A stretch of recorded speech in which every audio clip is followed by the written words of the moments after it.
আমরা সকলেই জানি শামুক খেলে নাকি হাঁস তাড়াতাড়ি বড় হয় এবং রোগমুক্ত থাকে। আজ হাঁসের প্রিয় খাদ্য শামুকের কালেকশনে বেরিয়ে দক্ষিণ নিদয়া কালীবাড়ির দক্ষিণের জমিনে গেলাম। শুরুতেই দেখো বন্ধুরা, ধানের জমিনে কতগুলো শামুক দেখা যাচ্ছে, একটা দুইটা করে অনেকগুলো, যা দেখা যাচ্ছে ধান গাছের মাঝে মধ্যে। যে ধান গাছ 10-15 দিন আগে কৃষকরা লাগিয়েছে। আমিও একটা দুটা করে কুড়িয়ে নিচ্ছি। দেখো, ঠিক এইভাবে কুড়িয়ে নিয়ে সঙ্গে করে নেওয়া একটি পাত্রে রাখছি।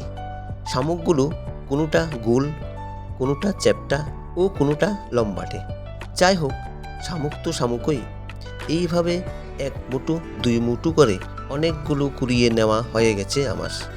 দেখো, যা এক জমিনেই কালেকশন করে ফেললাম, যেগুলো আমার হাঁসের 3-4 দিনের খাবার।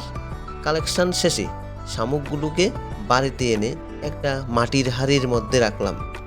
হাঁড়ি থেকে একটা প্লাস্টিকের প্যাকেটে খাওয়ানোর জন্য পরিমাণ মতো করে নিয়ে নিই এবং হালকা ভেঙে দিই। প্যাকেট ছাড়া খালি জায়গায় ভাঙলে বন্ধুরা আমাদের পা কেটে যাওয়ার সম্ভাবনা, তাই এইভাবে ভাঙলে আবার হাঁসের খাওয়ারও সুবিধা হয়। এবং দেখো আমার হাঁসগুলো কিভাবে সুবিধা ভোগে মন দিয়ে খেয়ে যাচ্ছে। আজকের পর্ব এখানেই। ধন্যবাদ।